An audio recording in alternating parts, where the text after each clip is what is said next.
각각 예수 그리스도의 이름으로 세례를 받고 죄 사함을 받으라.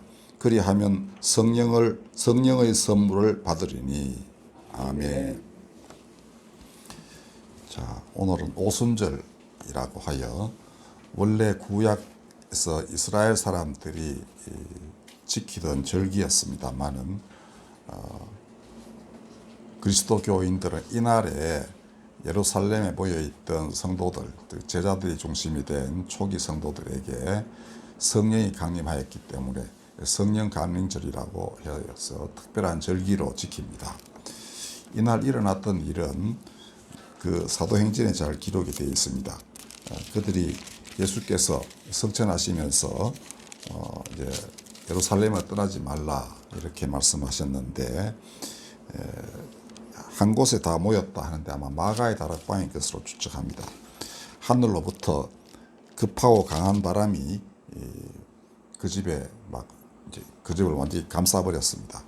그리고 불의 혀처럼 갈라지는 것들이 각 사람의 그 위에 이렇게 머리에 하나씩 임하였다라고 기록이 되어 있고요. 그들이 그때 다 성령의 충만함을 받아서 성령이 말하게 하심을 따라 가지고 다른 모든 그 방언으로 얘기했다 하니까 그 지역에 이제 명절 때 전 그 유럽에 흩어져 있는 근동에 흩어져 있던 이스라엘 사람들이 예루살렘 성전에 모이게 되는데요. 그들이 각각 이제 옛날 이스라엘 고유의 말을 잊어버리고 자기 살고 있는 고장의 말을 하던 때였습니다. 이들이 각각 자기 언어로 이제 그들이 말하는 것을 들었다라는데 무엇을 말했는지는 명확하지 않으나 그 말씀의 본질은 나중 바로 이 직후에 베드로의 설교에 잘 드러나 있습니다. 오늘 본문은 바로 그 설교 요지입니다. 그러니까 쭉 이렇게 이 연유를 설명을 하면서 요엘서가 예언한 바가 이루어졌다. 요엘은 여기 17절 이하에 보면은 하늘에서 여러 기사와 이적이 일어난다. 그 기사와 이적은 해가 변하여 어두워지고 달이 변하여 피가 된다. 그리고 누구든지 주의 이름을 부르는 자는 구원을 받는다라는 것이었습니다. 저는 옛날부터 이 해와 달이 그 어두워지고 빛빛처럼 변한다라는 말은 기왕에 해와 달처럼 사람들을 사로잡아서 다스리고 있던 여러 체제와 이념이 빛을 잃는다라는 것으로 아주 오랫동안 그렇게 저는 이해를 해왔습니다. 뭐 하늘에 해가 갑자기 어두워지고 달이 빛빛처럼 변해버리면 사람들은 신기해하지만 그렇다고 해서 뭐 쉽게 회개할 것 같지는 않습니다. 중요한 것은 사람들 마음이 바뀌어서 진리의 말씀을 따르도록 되는 것, 그것이 중요한 것이죠. 그래서 그렇게 해석이 되고요. 꿈을 꾸고 환상을 보고 또 예언을 한다는 것은 오직 사람들이 하나님의 뜻에 따라서 마음을 움직이고 살아가게 된다 하는 것을 뜻합니다. 바로 그날 왜 그런 일이 벌어지는가? 이 놀라운 대역사가 일어나기 때문이다. 인간이 상상을 할 수 없는 정도의 그러한 거룩한 힘이 사람들에게 임한다라는 그런 것이고 바로 그날 저자들이 경험한 것이 바로 그런 성령의 강림이었습니다. 그는 그전에는 성령께서 임하지 않으셨는가? 그렇지 않습니다. 예수께서 세례 받으실 때 성령이 비둘기처럼 임하였다라고 되어 있고요. 또 성령이 그를 휘몰아서 광야에 가서 사탄의 시험을 받게 하셨다. 근데 그게 아마 꼭 그렇게 이겨야만 그 다음에 모든 것이 평단하고 아무 탈 없이 이루어지는 모양인데 여하튼 그렇게 해서 그는 사탄과의 최종적인 싸움이라 할 수는 없지만 모든 영역의 싸움에서 이제 확실히 승리하시는 모습을 보여주었습니다. 그리고 나서 처음 이스라엘에 갈릴리 땅에 와서 설교하신 것이 때가 찼고 하나님의 나라가 가까이 왔으니 회개하고 복음을 믿으라 라는 것이었습니다. 이게 마가복음 1장 14절 15절에 그렇게 되어 있습니다. 즉 가장 중요한 것은 회개였습니다. 그러니까 회개는 해와 달처럼 믿던 다른 이념을 이제 버리고 오직 하나님을 믿는 것, 가까이 다가오는 하나님 나라. 지금은 딴 세력이 이 땅을 지배하고 있지만 이제 하늘에서 하나님의 나라가 가까이 다가오니까 그거 다 버리고, 즉 이걸 보던 것을 머리를 돌이켜 이것을 보라. 이게 회개의 뜻입니다. 회개라는 건 죄를 참여하는 걸로 이제 우리가 생각하는데, 원래 뜻은 이거 보다가 머리를 돌려서 이것을 본다라는 뜻이에요. 그러니까 당연히 내가 자기를 돌이켜보고는, 와, 이게 내가 엉뚱한 거 보고 있구나, 엉뚱한 데 마음이 쏠렸구나 하는 걸 딴 대로 하나님께로 마음을 돌리고, 진리로 마음을 돌리고, 하나님의 영을 따라 살겠다고 하는 그런 마음 가지는 것을 회개라고 합니다. 예수께서 바로 그것이 바로 기쁜 소식이다. 기쁜 소식을 믿으면 너희가 결코 죄에 떨어지지 아니하고 하나님의 나라의 그 한 일원이 된다. 하나님 나라 가까이 왔다. 너희는 하나님 나라에 속하는 사람이다.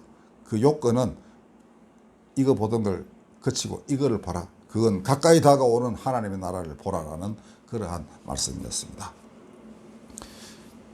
비둘기처럼 성령이 임하셨듯이 이 오순절, 이 3년 동안 제자들이 예수님 말씀을 잘 못 알아들었습니다. 자꾸 엉뚱한 짓 하고 엉뚱한 생각하고 이랬는데, 이날 이제 바뀌게 돼요. 이날 예수께서 비둘기처럼 성령이 임하셨듯이 세례시에 이날 제자들에게 불의 혀처럼 성령이 임하였습니다. 형태는 다르지만 메시지는 동일합니다. 이날 베드로가 깨달은 것은, 너희 이스라엘아 들어라. 너희가 하나님이 너희를 구하시려고 보내주신 그 약속하신 메시아를 너희가 이방인의 손을 빌려 죽였다. 사람들이 벌벌 떱니다. 이제는 아, 이거 큰일 났구나.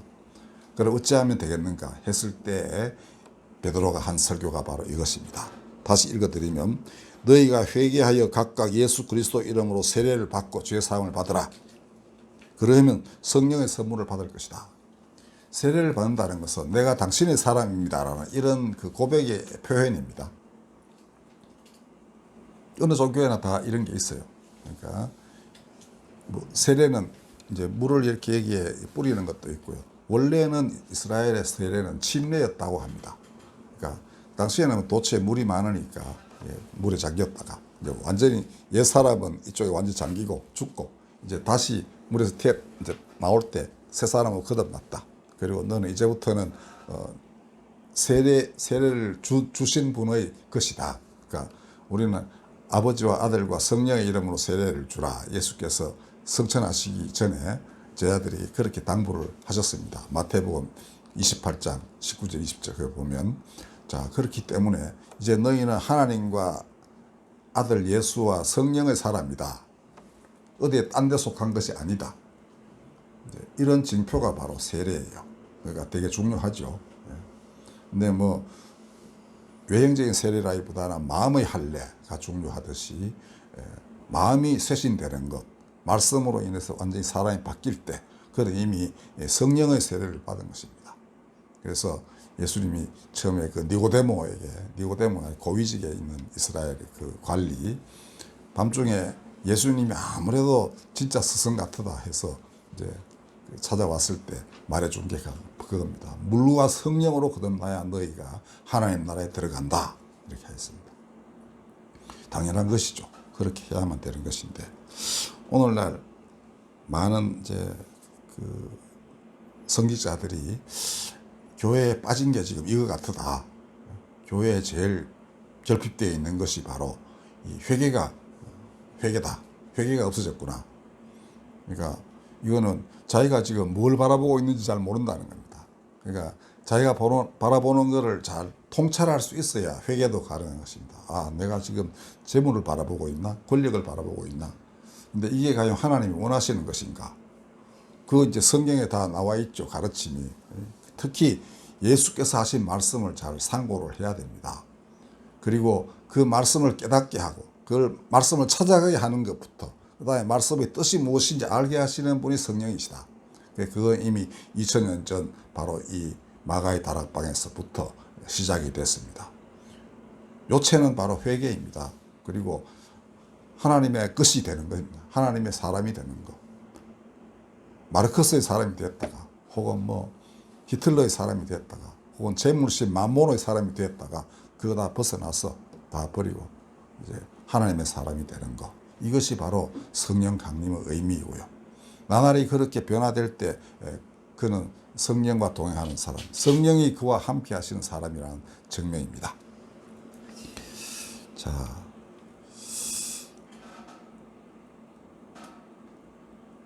요엘은 이 예수 오시기 전 그 몇백 년 전의 사람입니다. 그러니까 성경은 일관되게 하나님이 세상을 어떻게 대하시는가를 확실하게 보여주고 있습니다. 여기 보면 모든 육체에게 내 영을 부어준다고 되어 있습니다. 그러니까 가리지 않고 모든 육체. 다만 사람이 안 받고 딴짓하는 놈이 있겠죠.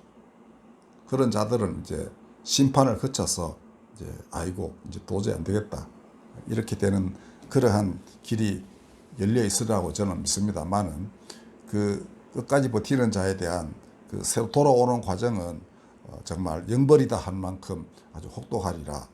왜냐하면 사람들이 가만 안 놔두거든요. 그거 다 거쳐야 사람들이 용서를 받아야 그게 돌아오는 거 아니겠어요? 하나님의 용서도 중요하지만 사람이 용서를 해야 되는 겁니다. 근데 그게 쉽겠습니까? 그 우리나라 1919년에 3.1운동 때 제암리 학살 사건이 있었습니다. 제암리에 있는 감리교회 수십 명 동네 사람 교인 포함하여 넣어놓고 불질러가지고 나오는 사람은 총으로 쏘고 해서 학살한 그 사건 때문에 일본인들이 바로 100주년 되는 2019년에도 왔었는데 사람들이 아직도 용서 못한다고 그렇게 했나봐요. 그 사람들은 또 용서를 할 때까지 계속 오겠다고 또 그랬습니다. 그러니까 그런 양심적인 일본인들이 아직도 있어요. 그러니까 그게 가능성이 있는 것이죠. 자기가 한 것도 아니고 자기 선조가 했는 그 만행인데도 불구하고 그 자기는 그 이어받은 상속받은 사람이라고 생각하기 때문에 그러합니다. 또 이쪽도 마찬가지죠. 내 선조가 돌아가셨지만 아직도 그 원한이 또 남아 있는 겁니다. 그래서 산자의 사이에 화해가 이루어져야만 되는 겁니다. 그래서 이게 산자가 되게 중요합니다. 이미 죽어버린 사람은 어떻게 할 수가 없죠. 우리가 아는 세상에서는. 그러나 예수께서도 말씀하셨듯이 너희가 땅에서 매면 하늘에서도 매이고 땅에서 풀면 하늘에서도 풀린다 하셨습니다. 그러니까 그 나쁜 유산, 그 원한을 상속받은 양측이 화해를 할 때 그 위에까지 다 거슬러서 이제 평화가 임하게 되는 것입니다. 성령께서는 그렇게 인도를 하십니다. 모든 육체에게 내 영을 부어주리라는 말씀은 그런 것입니다. 특히 산자에게 임하고 그것이 죽은 자의 세계까지 영향을 미치고 그러면 여러분들 죽은 자는 다 끝이라 그러는데 뭐 이런 그 말씀 많이 들었죠. 죽은 자를 위해서 기도할 필요 없다. 왜냐하면 죽었으면 끝이고 살아있을 때 그걸로 뭐 그냥 심판받고 끝난다라고 하지만 천만의 말씀. 예수 친히 말씀하시기를 아브라함이 내 때를 기다리며 즐거워하다가 보고 기뻐하였다 이렇게 했습니다. 땅에서 이루어지는 일을 보고 하늘에 있는 사람들이 기뻐하는 것입니다. 예수님도 무덤에 계실 때 베드로가 증언하기를 저 노아 때 믿지 않는 자들이 있는 저 깊은 음부에 가서 그들에게 복음을 전하였다라고 기록하고 있습니다. 베드로가 뭐 헛것봤겠습니까? 아니죠. 그것은 예수께서 원래 그러신 분이기 때문입니다. 사실은 또 우리가 눈에 보이지 않을 뿐이지 같이 살고 있는 거예요. 딴 세계지만 동일한 시기에 같이 살고 있습니다. 현재 존재하고 있다는 겁니다. 그러니까 눈에 보이지 않기 때문에 우리가 아는 이 육신을 가진 이 세상에서 성령의 역사가 이루어지면 그에서도 동일하게 이루어지는 것입니다. 자, 오늘 우리는 그래서 이 예언이 이미 2000수백 년 전부터 내려온 이 예언이 오늘 다시금 온전히 성취되기를 기도하는 것입니다. 아멘. 자, 우크라이나 전쟁, 러시아의 노소 남녀가 성령의 힘이고 푸틴의 이 폭거에 항거하는 일이 일어나야 됩니다. 그리고 우크라이나에는 정말 천군 천사가 동행하여 함께하여 이 전쟁에 지면 안 되는 거예요. 많은 종료 그 언론 매체들은 현재의 정세를 보고 우크라이나 안 되겠네 하고 지레 포기하는 사람들이 많이 있는 것 같습니다. 그러나 하나님 관점에서 생각해 보십시오. 하나님이 살아계신데 힘 세다고 와가지고 무단히 와서 온갖 만행을 저지르고 땅 빼앗고 하는 게 말이 되는 것입니까? 사람 사는 모든 것을 초토로 만들고. 제가 아마 농토 회복하는데 꽤나 걸릴 거예요. 그리고 건물 그거 다 철거하고 새로 짓고 사람들과 살려면 얼마나 힘들겠어요. 단지 그 땅 뺏기 위하여. 하나님 용납하시겠습니까? 뭐 잠정적으로 몇 년은 지배할 수 있을는지 모르지만 하나님이 결코 용납하지 않는 겁니다. 하나님을 모르는 사람은 지금 보니까 러시아가 이기겠네 이러겠지만, 하나님을 믿는 사람은 그런 마음 가지면 안 됩니다. 그거는 하나님이 안 계시다고 생각하는 거와 똑같은 거예요. 하나님 믿는 사람이 이 우크라이나 지겠네 이러면 되겠습니까? 반드시 이긴다는 믿음으로 기도를 해야 됩니다. 아프가니스탄도 마찬가지예요. 우리 학교 태권도 클래스에 TA가 아프가니스탄에서 온 여학생입니다. 뭐 잘 말을 안 해요. 물어보면은 이제 어렵다고 그러더라고요. 그 나라가. 자기 마음도 어렵죠. 거기 자기 친척들 다 있는데, 그죠? 키가 나지만 한 학생인데 내한테 1년을 연속으로 배우고는 그 다음에 TA는 이제 내 수업을 도와주는 사람입니다. 그러면 내가 가르친 걸 잘 알고 있어야 돼요. 그래야 내 대신 가서 이제 이렇게 가르쳐 주고 하는데, 그걸 잘 하는 학생이에요. 우리나라 아들 중에도 그런 아들 드뭅니다. 내가 옛날에는 그런 아들 되게 많았습니다.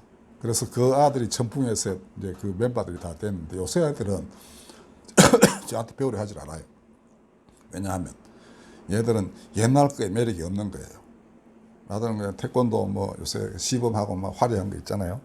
뭐 이런 건 좋아하는데, 저한테 와서 그 엄숙한 옛날 거를 배우거나 이런 생각이 별로 없어요. 왜냐하면 현대 트렌드가 아니고 이걸 뭐 가서 어디 과시해 볼 만한 데가 아무도 더 없기 때문에 그런지도 모르겠어요. 그러나 가끔씩은 이걸 배워야 되겠다고 하는 생각이 든 애들이 있는데, 그 중에 하나가 바로 아프가니스탄 그 키 자그마한 여학생이에요. 근데 참 괴롭겠다라고 생각하는데, 하여튼 상담 같은 걸 배우러 우리 학교에 왔다고 합니다. 왜 상담을 보여줬어요? 자기 고향 땅에 너무나 고통받는 사람이 많기 때문에, 그것도 그리스도교의 가르침에 따라서 상담을 하는, 이걸 배우러 온 겁니다. 이런 아이들, 이 땅에 수많은 정말 성령의 아이들이라고 할 만한 사람이 참 많다고 저는 믿습니다. 하나님이 그렇게 기르신다고 저는 믿어요. 그래서 우리가 우리 교회 꼬맹이들 몇 년 전부터 캠프 가면 안수기도 하고 그랬지 않았습니까? 여러분들 기도하셔야 돼요. 북한에 고통받는 주민들, 우리가 이번 행사에 탈북 학생들 많이 도와줬지만은, 보면 말을 안 해도 참 어려운 거 많거든요.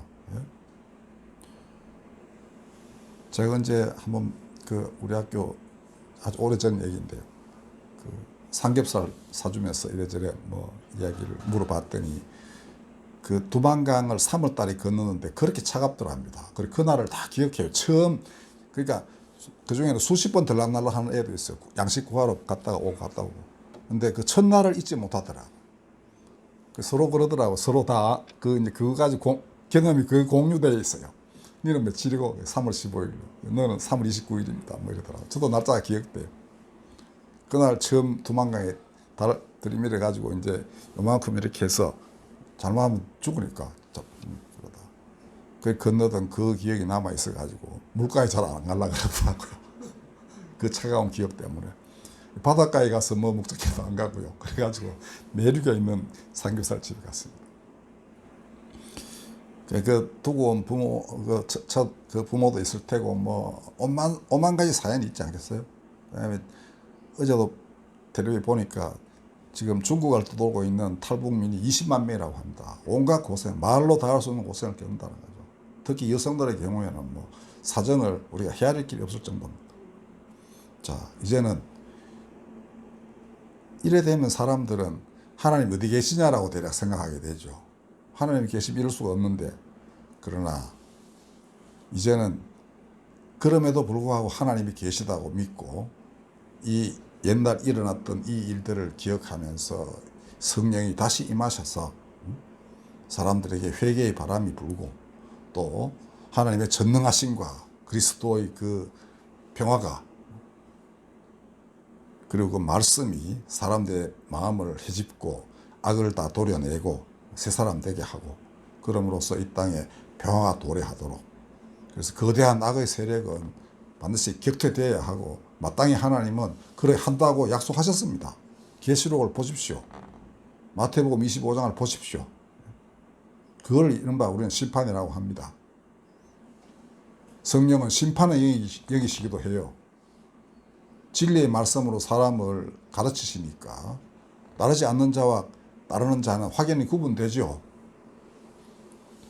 따르지 않는 자에게 무슨 힘이 있겠습니까? 하나님이 거기 계시지 않는데. 지금까지는 봐줘가지고 이제 살려줬지만은 이제는 넌 안 된다. 이렇게 하면 죽은 목숨과 마찬가지입니다. 그렇겠죠. 그러나 지금까지는 눌려있고 뭐 온갖 고생을 겪었지만은 하나님의 영이 그들과 함께 한다면 그들은 산 자입니다. 영원한 삶을 하나님 안에서 누리고 있는 그런 사람으로 거듭나게 되어 있습니다. 암만 고통스러워도 넘어가게 돼요. 자, 이런 일들이 다시금 이 땅에서 새로이 전개되기를 우리 기도하고 거기에 동참하고 그렇게 우리 할 수 있는 작은 일을 해 나가야 됩니다. 그러면 반드시 전 인류가 새로운 길에 접어들이라고 저는 믿어 의심치 않습니다. 기도하겠습니다. 다시 회개의 불이 붙기를 간구합니다. 우리 주 예수 2000년 전에 오셔서 말씀하신 대로 하나님의 나라가 가까이 왔으니 회개하고 복음을 믿으라. 그 말씀 이제는 온전히 그리고 이 세상 땅끝 모든 곳에서 다 이루어지게 하여 주시옵소서. 우리 주님 예수 그리스도의 이름으로 기도하였습니다. 아멘. 찬송가